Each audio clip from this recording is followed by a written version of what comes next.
কানাইঘাট উপজেলার রাজাগঞ্জ ইউনিয়নের ২ নং ওয়ার্ডের লালারচক গ্রামের একটি ঐতিহ্যবাহী ও জনগুরুত্বপূর্ণ রাস্তার উন্নয়ন কাজ সরকারিভাবে টেন্ডার প্রক্রিয়া সম্পন্ন করে বরাদ্দ দেওয়া হয়েছে।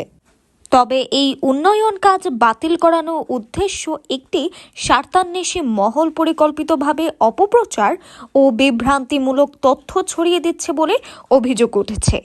স্থানীয় সূত্রে জানা গেছে, লালারচক গ্রামের এই রাস্তাটি দীর্ঘদিন ধরে এলাকাবাসীর যাতায়াতের প্রধান মাধ্যম হিসেবে ব্যবহৃত হয়ে আসছে। সরকারের উন্নয়ন পরিকল্পনার আওতায় সংশ্লিষ্ট কর্তৃপক্ষ সকল বিধিবিধান অনুসরণ করে টেন্ডার আহ্বান ও ঠিকাদারি কাজাদেশ প্রদান করে। কিন্তু কাজ শুরু হওয়ার আগেই একটি মহল উদ্দেশ্য প্রণোদিতভাবে মিথ্যা তথ্য প্রচার করে উন্নয়ন কার্যক্রমে বাধা সৃষ্টির চেষ্টা করছে।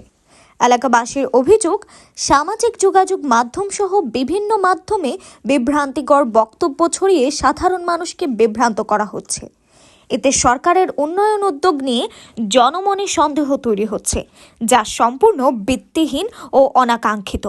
স্থানীয় সচেতন মহল মনে করেন, এ ধরনের অপপ্রচার শুধু একটি উন্নয়ন প্রকল্পের বিরুদ্ধেই নয়, বরং সরকারের সার্বিক উন্নয়ন কার্যক্রমের বিরুদ্ধেও ষড়যন্ত্রের বড় শামিল।